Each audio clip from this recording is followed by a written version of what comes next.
Well, good morning, everyone, and a very warm welcome to what is the first edition of Lean HE Encore, hosted by Lean HE Europe. So a very warm welcome to you all, and thank you very much indeed for your attendance today and what is sure to be a very exciting programme of presentations. So my name is John Hogg. I am the chair of Lean HE Europe, and joining me today is the Deputy Chair of Lean HE Europe, Svenare Skjeldnes from UiT Arctic University of Norway. We also have Stephanie Spence from the University of Melbourne in Australia, Terence Bos from Windesheim, so apologies Terence, University in the Netherlands, and Linda Spinks from the University of Cambridge. We will have other colleagues joining us in due course from the United States, but it's 4 o'clock in the morning for them at the moment, so we didn't ask them to join quite so early in the day for them. So we have a packed programme for you today. I will see if I can work the technology and share my screen just to give you an overview of what we're going to be doing today. So where are we? There we go. So first up is Stephanie, and Svenare will introduce Stephanie in a second or two. And then we have Terence, who's going to be talking about an approach to implement continuous improvement in education teams. And then finally, we've got Krista and Colin from the University of Michigan, who are going to be talking about leadership matters, but which leader matters the most in delivering lean results. And then once we've heard from those colleagues, Linda Spinks from the University of Cambridge is going to provide a brief overview of what you can expect in the 2024 edition of the Lean HE International Conference hosted by the University of Cambridge. So without any further ado, because you didn't come here to listen to me today, I'm going to shortly hand over to Svenare, who's going to introduce Stephanie. But just in terms of a few logistics, in terms of how things work, we have a question and answer function enabled on the webinar. So you'll be able to ask questions throughout the session. We will we will not be answering questions during the presentations. We will be holding them to the very end, and either Svenare or myself will moderate the question and answer sessions with the various speakers. So we'll try and get through as many of the questions as we can. So without any further ado, I'm going to hand over to Svenare, who will introduce Stephanie. Thank you, John. First, I would just like to say I had the fortune to meet Stephanie in October last year, as we both attended the Lean in Higher Education International Conference in San Diego, California. So it's good to have this opportunity to see you again, Stephanie. Stephanie is a service improvement manager at the University of Melbourne, Australia, where the time is now, well, half late in the evening. Stephanie has 15 years of experience in the higher education sector across strategic planning, international recruitment, marketing strategy, event management, and also then in recent years, customer experience and business process improvement.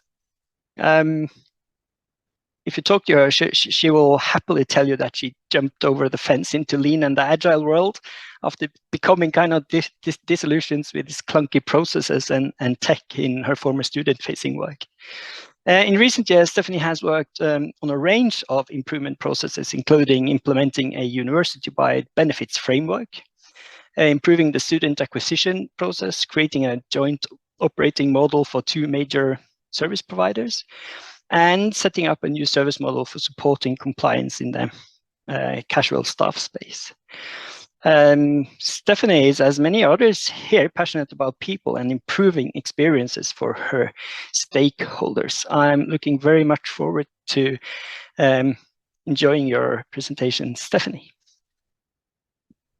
Thank you, Spen. It's lovely to be here this morning for you, and that's right, this evening for me. It's just gone 8:20 in the evening in Australia. We had quite a hot day in Australia today, which was lovely towards the end of our summer. I'm very pleased to be here. Thank you for inviting me to attend to present some information and share with you about the University of Melbourne's Service Excellence Capability Build program. 2023 was a pilot for this program, and I'm going to take you through what that was and what that looked like and how it was pulled together. And then I can tell you a little bit about how it's going, because our second cohort has just kicked off yesterday. So I'm going to try and work technology, like John said, and hopefully this will work. So my screen is loading. Okay, there we go, and fabulous. All right, so as I just said, I'm going to present on the Service Excellence Capability Build program. I'm here representing the University of Melbourne. It was such a pleasure to present this to the conference in San Diego last year with my fabulous colleague Alyssa Wan. But this morning, you've just got me, but I'm looking forward to taking you through it and answering any questions at the end. Ultimately, what I'm going to show you today is a program that's been, it was piloted last year and was quite successful and has started again for this year, where the aim is to uplift service excellence and continuous improvement capability across our institution in Melbourne. So this presentation will be in two parts. I'll talk a little bit about the program itself and how we went about setting it up, and then our approach. So just a little bit, I'd be remiss of me not to talk a little bit about the university that I work for. So it's the University of Melbourne. As always, you know, we put some of our rankings up. So ranked number 1 in Australia and number 14 in the world. These were 2023 numbers. I think we're 34 in the Times Higher Education, to give you an indication of that. We're the second oldest university in Australia. The University of Sydney is, I think, 2 years older than us. And we've got 9 Nobel Prize winners, which I'm very proud of. I think University of California, San Diego, who hosted the conference, I think they had 64, and that blew my mind. So 9 seems quite small in comparison, but I'm still very proud of them. We've got a beautiful city campus. I've got a photo on the next slide about what that looks like, and we're really close to the CBD. It's within walking distance if you like a stroll, but it's about 5 minutes on a tram down there. It's quite a large population of students from lots of different countries, and we have about 41% of our cohort as international students. So this is the campus. This is the Parkville campus. This is our main campus. So you can see the city down in the top of that image. The oval and the athletics track kind of form the centre of the university, and then we've got buildings and colleges around it. So it's a really fantastic campus. We have 6 other campuses which are much more specialist in their delivery of curriculum and research. So, but the Parkville campus is where the majority of the learning and teaching and research takes place for our 9 faculties that we have. It's a walking campus, and I didn't realise that was how nice a feature that was of our campus until I had visited some other universities around the world. There's no cars on it, so you can pretty much walk from one end of the campus to the other. I mean, we are extending closer and closer to the city with growth every year, but you can walk around the campus probably within half an hour, and you can get from one end to the other, you know, faster if you walk quick. But and even at times you have to dismount from bicycles if you're riding through campus. There are some corridors are so narrow that you can touch the walls on either side as you walk down them. So it's a beautiful place to work, and I've been there such a long time because I really still enjoy what I'm doing there and being at the campus.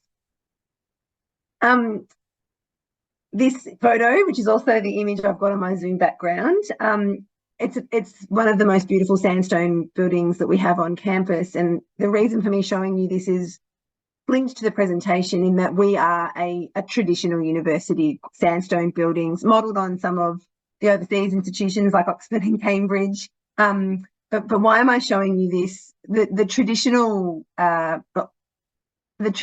nature of the university, it's quite large. We've got quite a lot of legacy systems and legacy tech. You know, we are a university that has at times been very challenged by the ability to implement sustained change. So, you know, there are great pockets around the university, but more needs to be done, and our team works quite hard to ensure that. But this image is kind of saying this is like the university of the past, and then this is one of our more recent buildings. This is the Melbourne School of Design. That wooden structure in the centre of that photo, that's a hanging classroom. So this is the Melbourne School of Design, our architecture, building and planning area. And it's a hanging classroom. So there's 2 classrooms within that structure that hold 30 students each. And it's an incredible building. But wanting to share that with this photo with you, because there are definitely steps to modernise, not just in building, but also in approach. You know, when I started, lots of change has happened at the university since when I started to now, and it's fantastic to see the acceptance and growth and development of continuous improvement methods and methodologies across human-centered design, digital design, UX, UI, like, you know, all of those. And while there have been the great pockets that I mentioned of change that are happening and improvement that are happening, we're making much better connections across the university, so it's a much more joined up approach. And you'll hear a bit more about how we're doing that in this program. So our goal through this Service Excellence Capability Program is, as it says there, to strengthen problem-solving capabilities across the university by upskilling in areas such as human-centered design, lean, change and comms, as well as project management methodologies. So we aim through this program to embed champions and embed skills at the grassroots level, so that it can grow tentacles and build that way. The area that I work in is called the Operational Performance Group, and it's made up of staff with skills in human-centered design, lean, change and comms, project management, and we've got a data team. So we're a really fantastic unit with a wide range of skills and experience. We all work together to uplift capability across the university in the projects that we do on a day-to-day basis. And this program was born out of wanting to do that further and wider. We don't, as a university, offer like green belt or yellow belt or black belt training in-house, but this is our way of being able to embed these skills in this way. So the program itself, it's a 14-week program, and what we, you know, as with any project that we do, we like to define what success is so that we know that we're progressing. So what does success look like for a project of this nature? We want to build the human-centered design and service improvement capabilities across our institution. We want to also build a community of practice. The first cohort has gone through, and we know that they get together and have coffees regularly because they've told us. So we year on year, we want to build on that community of practice and hope that it spreads further and wider. But so far so good. One of our goals is to provide participants with a safe space to learn and experiment. These people come with a growth mindset commonly. That's what we look for in participants, and there's a slide later that talks a little bit about that. But we want it to be a safe space and an opportunity for them to grow and develop. And so far, we managed to nail that with the first cohort. Hopefully, that can continue. And we deliver on projects that benefit the business area of the participant. So, and I'll talk a little bit about recruitment in a moment, but this slide says that we commonly aim to have 6 to 8 upskilled people per year. So that was our pilot program. We had 6, and this year we are running 2 cohorts in 1 year rather than last year where we ran 1 cohort. So we'll probably end up being able to upskill close to 15 people a year, depending on the numbers, which is fantastic. So who is this program for?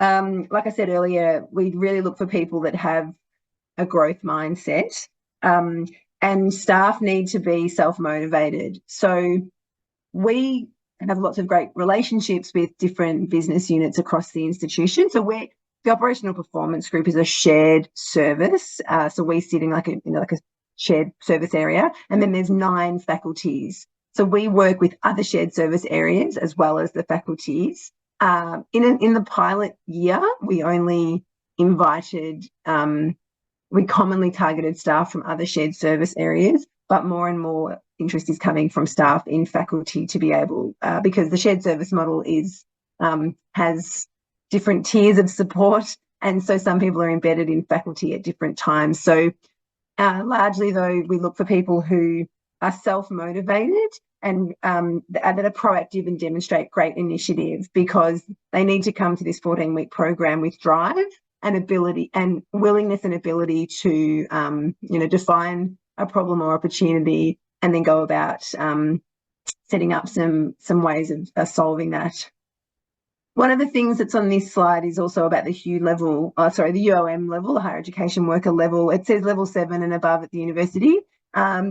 Originally, we pitched it a little bit lower, but landed on 7 because the discrepancies across the institution just meant that 7 was about the right level, where we had people who were maybe team leaders or people who might have been leading projects or pieces of work that meant that that they had that more initiative and self-motivation. So that was quite a distinct level that we aimed at, and there was quite a bit of talk around that initially. So that's who this program is for. In terms of the types of projects, we look for business units and people in business units that have problems that affect the staff or student experience. We want people to come into this project with a problem, not a solution. We did have a couple of people in cohort 1 who were just convinced that they knew what the solution was, and one of their great learnings out of it. And I saw this guy talk just yesterday at he shared his project again at a forum, and he talked about that again. He said, I thought I knew what the answer was, but stepping back from that solution and actually exploring other areas was a real eye-opener, and he saw great value in being able to do that, which was fantastic learning for him. But when staff are nominated from their business units, they come with a problem, and hopefully it affects just one function, because they have to come with sponsorship from that one function. And it also means that the problem can be solved in kind of one go with this person, or at least steps to being able to solve it or put solutions in place. It's not tech. We're not focused on any, it's more ways of working and experience. This program does not focus on technology, largely because technology change, largely just because of the time that takes. This program is 14 weeks long, which is really quite short, and tech is just didn't fit the bill. And then, aligned with UOM function and strategy, and we need the learnings able to be translated. So we want these people to be able to come with these problems, work with us, and be able to have a really great focus on how this improvement can align to the work that they do that's then aligned to strategy at the University of Melbourne. We did have some learnings from cohort 1 where the 14 weeks just flew by. People would get halfway through the program and they were like, I'm nowhere near where I should be. And the learning was, cut it down again. And then they found their feet a bit easier and were able to progress.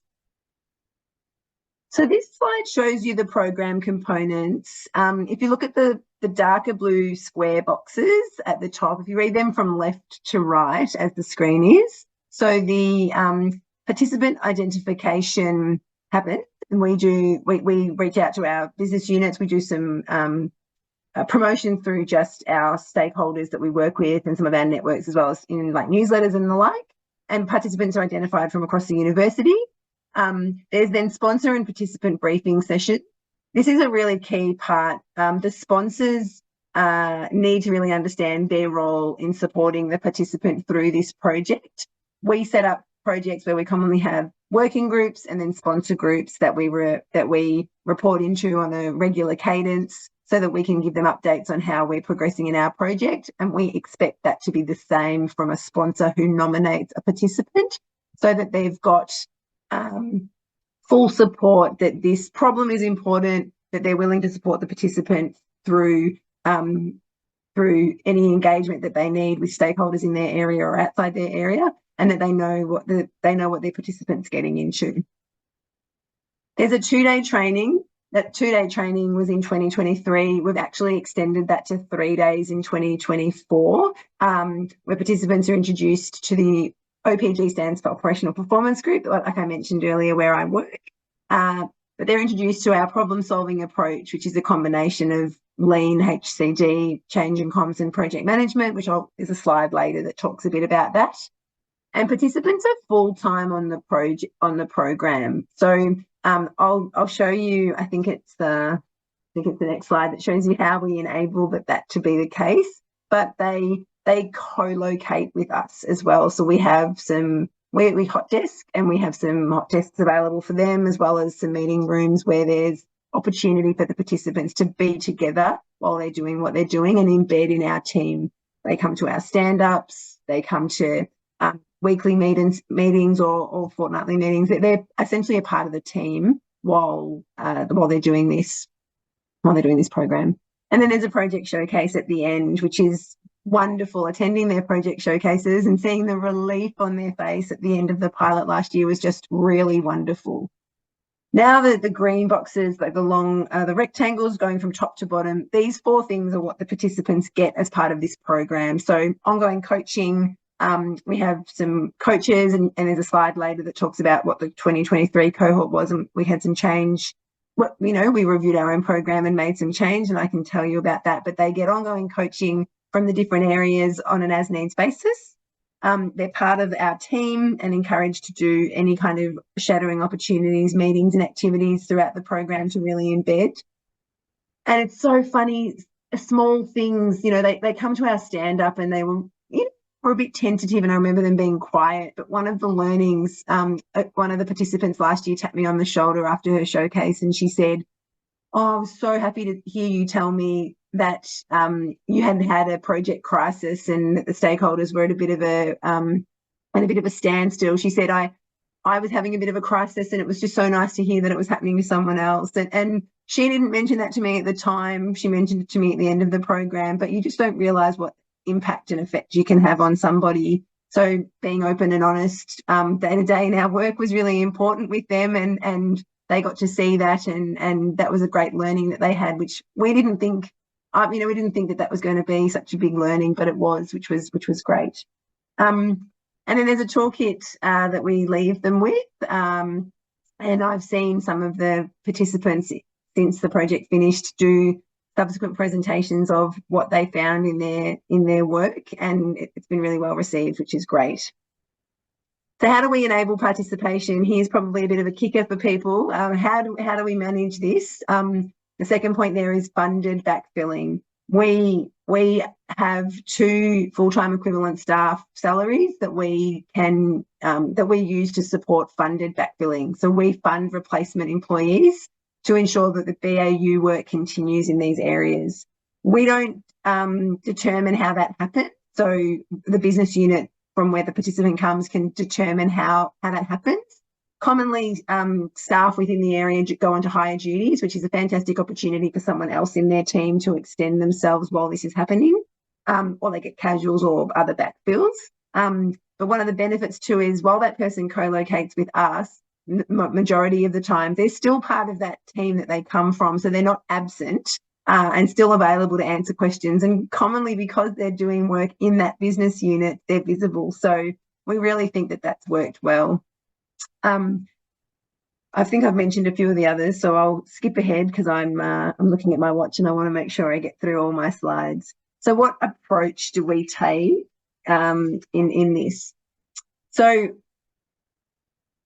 I've mentioned the team and the way the team is structured, but we combine human-centered design and lean tools and methods and methodologies with underpinned by project management and change management as well, to have this collaborative, holistic approach, because we believe that is the best approach to understand the services and processes experiences that we are trying to assist with improving. So we always start with the people that we're designing for, and it's right method or right template or right tool for the right problem. You'll see on a slide later, we have a delivery framework, and the delivery framework goes through a range of different tools, like a great menu that people can, that our own team can choose from, or these program participants can choose from. And it's really a great menu for them to choose. But we have this, they get to kind of determine their own approach that they think is suitable, and with the support of the coaches to help them solve the problem that they come with. So we, the service improvement team, of which I'm a member, we follow the Lean to Make framework, and the double diamond is where our HCD staff predominantly focus. I mean, it's not as linear as this, as you know. It's not always left to right. There's circles of it, or there's diamond. I could present this in multiple different ways, but essentially we just say what this slide is here to show you is that we use both models to focus on making sure that the problem is well understood, and that we support however we're going to implement it, as well as continuous improvement on it. So a bit more about the program. So this is the delivery framework I talked about. So across the top, there are some boxes that talk about project initiation, project planning, and project implementation. You can see the DMAIC boxes there as well. And here's the menu I was mentioning about what different activities can take place in roughly these columns. It's not always set, doesn't have to be, but it fits nicely on a page for us. What are the tools to learn that might sit in that framework and in that component, depending on where you are? And as practitioners, we know that it's not always left to right. You might loop back or have to, start somewhere else, etc. But this is how we present the program to our participants, in the aim for them to learn new skills and apply them in a really focused way. So in week 1, they do a 2-day workshop, which this year is 3 days. And then we have some just-in-time masterclasses.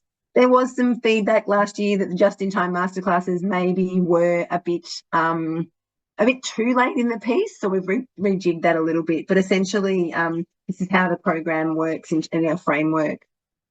I won't spend much time on this slide. Essentially, there's lots of different models with which you can develop and learn, but we use a 70-20-10 model, and the program fits along that, where really they get most of their benefit learning by doing on their project, and we just provide the support through coaching and networks and interaction, as well as the toolkit, as I mentioned.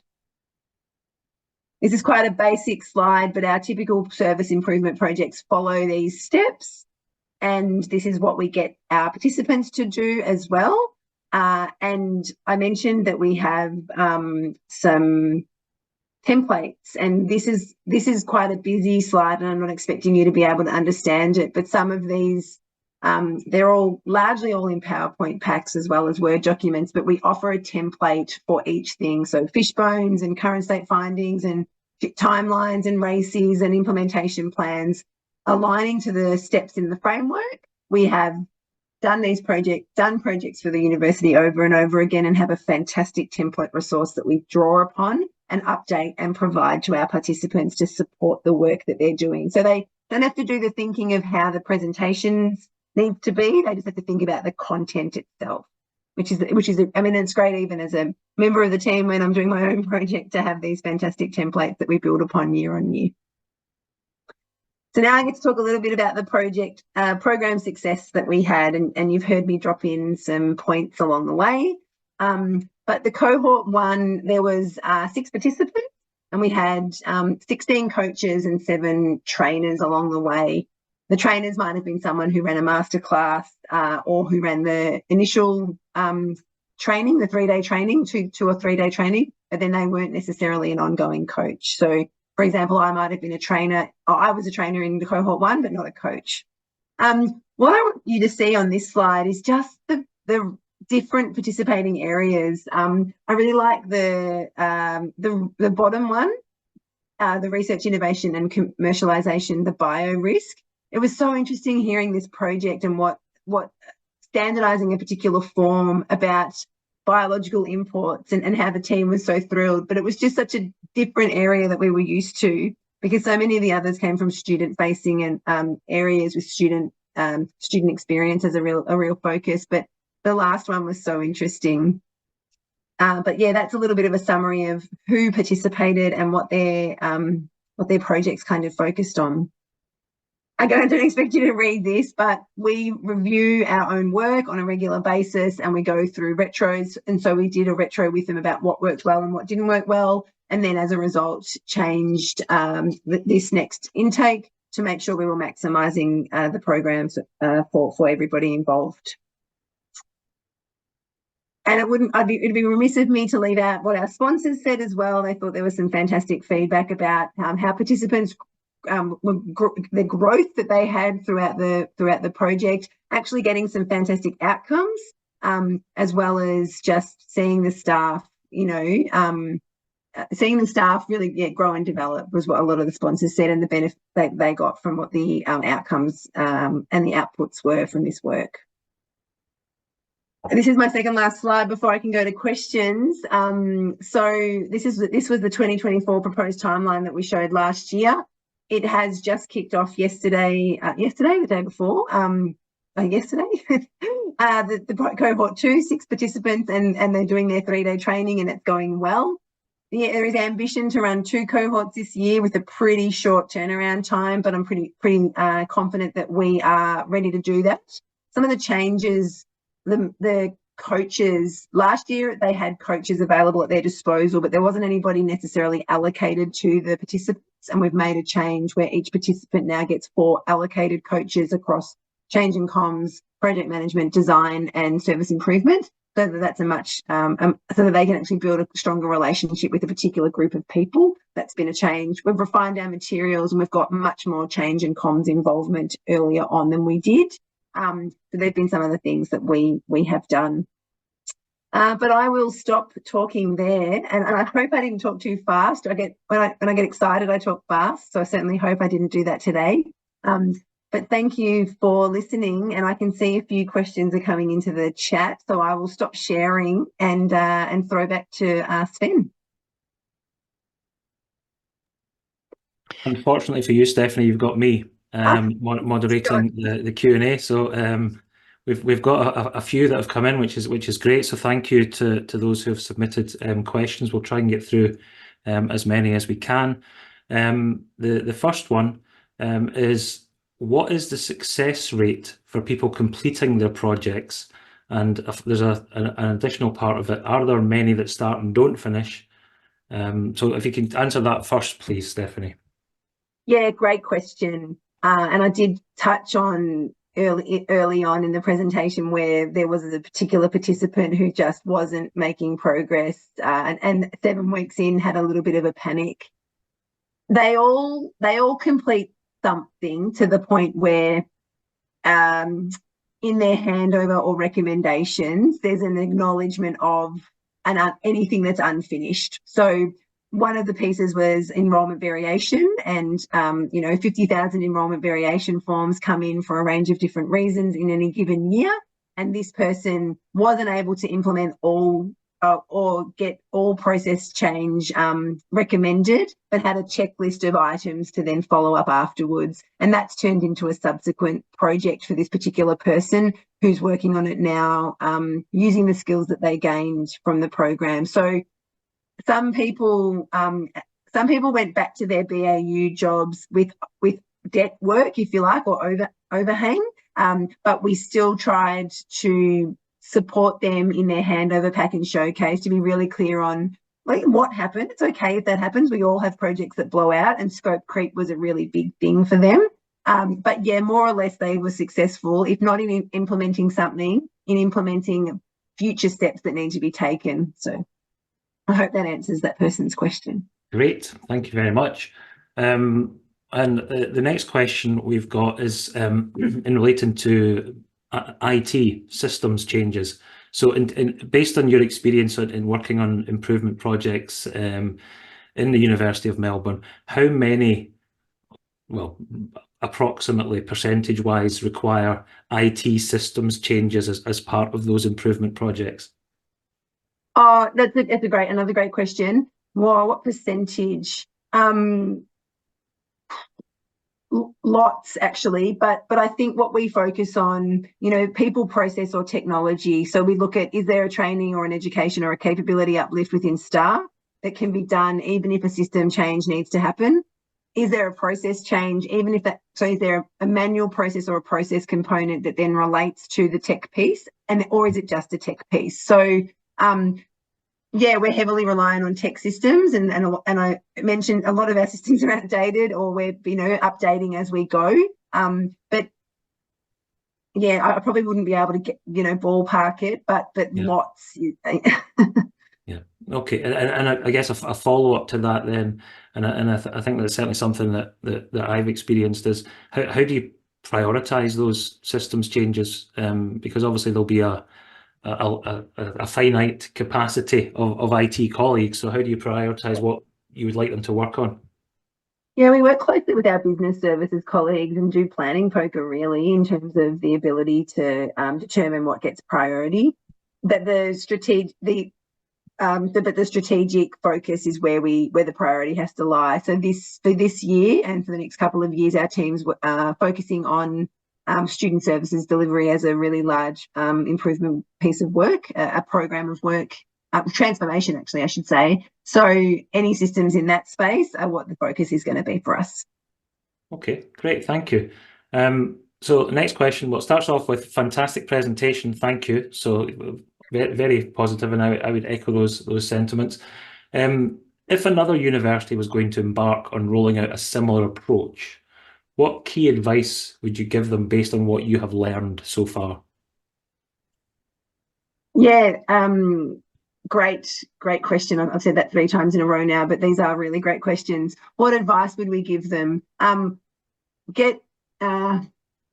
Understand what you're getting involved in, but we started with stakeholders and business units that we had good relationships with. So we didn't go out and try and get people on board who had no idea about what we had done or who we were. We had allies really in the area that were proactively wanting our time more, and this program was perfect for them. So we started with allies. And I think just start small as well. We started with 1 cohort, and we were even going to be happy if we had 4 participants. So when we got 6, we were great. So start small would be another piece of advice I would give. But also take risks. You know, they knew that they were part of the first cohort, and they knew that we were learning by doing, and being honest and open with them about that too. So yeah, that's another thing I would say. Mm-hmm. Great, thank you. Okay, next we've got loads of questions. We'll see how many we can get through. I'm always happy, John, to I can always pen some answers to some questions if I need to later on. So that's an option. So a question, did you adjust, so you talked about the job level of people that are involved in this. Did you adjust that level from cohort 1 to 2? So that's probably just a yes or a no. And do you have a longer term target for staff participation?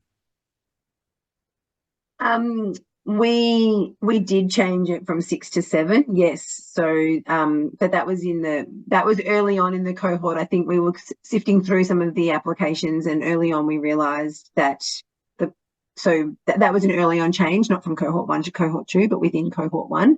And do we have a longer term success measure? No, actually. I think the aim is to be able to run 2 up to 7 participants in each cohort a year, and to build on the community of practice. So we want the community of practice to be really active long term, but we haven't got numbers like there's no target of like 100 people or that type of thing. It's more about embedding the change champions for sustainable change, and then having this community of practice so that we can build the capability from, you know, grassroots up. So that's what success looks like for us. Yeah, good. Okay, thank you. And I guess there's a couple of questions that build on that a little bit. So One is around, did the participants work closely with the staff in their own areas to develop the solutions? And if they were adopting that approach, were there any issues with accessing those colleagues, competing with business as usual activities? Yeah. So they did liaise very heavily with staff back in their own business units. They were commonly the subject matter experts for the problem at hand, given that it came from that unit, which was a requirement. I think one of the things that staff are good at, and not saying or saying yes to being involved, people like to talk about their pain points, and people like to talk about where they're having challenges, having that whinge to anyone who will listen, but knowing that they were having that whinge to someone who was potentially going to turn it around for them. So yeah, there was definitely that time, but there are also forums in some of our areas where these people have weekly catch-ups or communities of practice within their own areas. So we did encourage staff to utilise times that existed already rather than putting extra time in people's diaries, because we know how it feels. Great. Okay, thank you.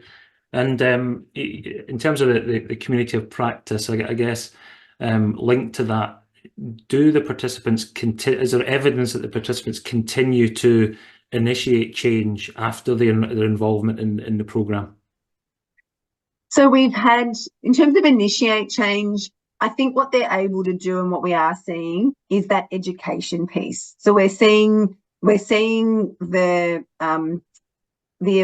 willingness to listen to what they were part of and understand what it was and how it impacted both the business and themselves is definitely on the increase. So I think that education piece is definitely what's working within the areas that participated in cohort 1. But we have seen 2 of the participants in cohort 2 are colleagues of one of the participants in cohort 1. So that repeat business, if you like, is definitely there.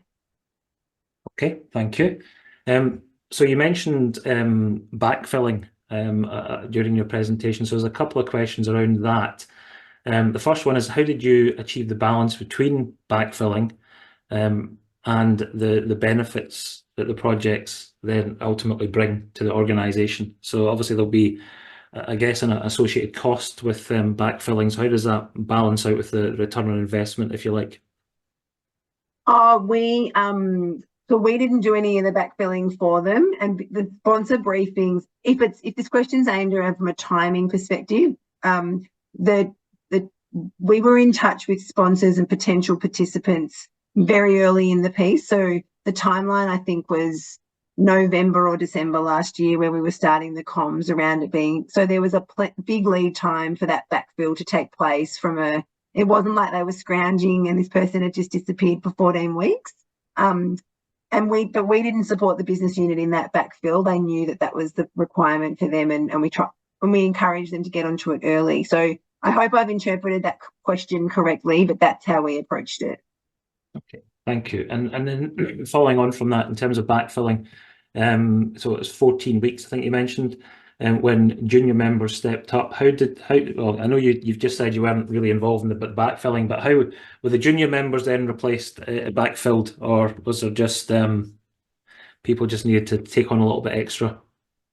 I dare say a little bit of both happened. Some of the people who were given higher duties were probably taking on more, or they were sharing the load across a couple. So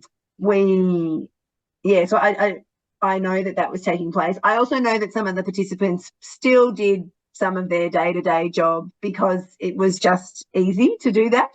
But also some of their day-to-day job related to the project that they were doing. So by doing some of their day-to-day job, it wasn't against the project work.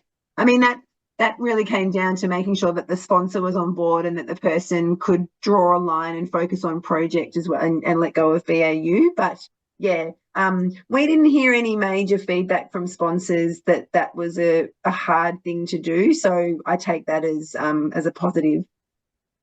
Good, thank you. So next one, we've got time for a couple more questions. Next one's around the coaching approach taken. How many hours roughly of coaching and training is provided by your team?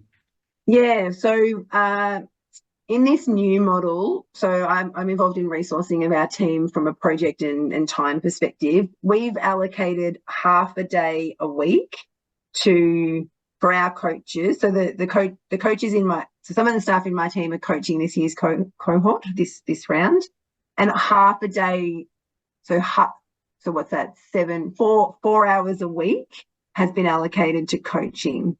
We acknowledge that might be more in the early phases and in the late phases, but that's what on average has been allocated from a coaching perspective this year. Okay, thank you very much. And how big is your team? How many members are in the operational performance team? Well, in the operational performance group, it's quite large. The data team is, so I would say 50. I'd say there's about 100 staff in operational performance, of which about 50 are the data team, which are not necessarily involved in this program. But across change and comms, there's probably about, if you do the sums, I'm probably not going to add up to 100. So maths has never been my strong point, but there's probably about 12 or 15 change people, change and comms staff. We've got about 25 across design and service experience. And then there's probably another, was that 25, 30, 40, and then another 10 in the project management office. So yeah, it's quite a big team, and we've grown substantially in the last 5 years. When I first jumped over the fence, to quote Sven, quoting my bio, and I will tell anybody that's what I did. We were small. There was only a handful of us, but we have seen major growth. Not all of those staff are continuing staff. Some staff are contracted to projects. From a continuing perspective, it might be 2/3 of that. I couldn't comment on the data team's continuing staff, but that's so I acknowledge that we are quite big and we've gone through some growth, but I see that as such a benefit because our Chief Executive Officer has seen great value in what we've demonstrated from a deliverable perspective, and then that's resulted in return and repeat business, which has then resulted in hiring. So it's been great for us. Busy but great. Okay, thank you. I think half the people in the virtual webinar collapsed when I think you said 100 people on a team. They just couldn't believe that number, but I think you've quantified that quite nicely there. But yeah, there'll be a lot of envious people around the webinar about the size and scale of the operation. But it's good to see that. Listen, we've run out of time for the Q&A. There are still a few there, Stephanie, that if you have got the time you can type answers in through the Q&A. So if you're able to stay on for a little while to do that, that would be great. Just to let those on the webinar know, Stephanie has moved home recently for a year and is living right next to the beach. So we're not jealous at all. But the downside to that, if there is one, she's got a 2-hour commute for the next year. So she needs to get to her bed reasonably early, because she's up incredibly early. What time is it now? Is it 9 o'clock? Yeah, it's 9 p.m. Yeah, not quite bedtime. No, not quite. It's a 2-hour commute each way, so it's 4 hours a day. So yeah, don't feel sorry for me because the beach is lovely, but yeah. Well, listen, thank you very much indeed. Fantastic presentation, and I think the number of questions that have come in just demonstrates the interest that you've generated, and really appreciate you presenting this at 8, 9 o'clock in the evening. Very much appreciated. But hopefully it gives colleagues a flavour of what's happening, certainly in one university in Australia, to give that international context, which is absolutely fantastic. So thank you once again. And if you could hang around for a few more minutes just to respond to some of those questions, that would be fantastic. So I think we're going to head into a short break for just around about 10 minutes. We're going to reconvene at 10:15. So just to give you time to stretch your legs, grab a coffee, water, etc. And when we come back, we're going to hear from Terence. So thank you very much, and we'll see you again in a few minutes.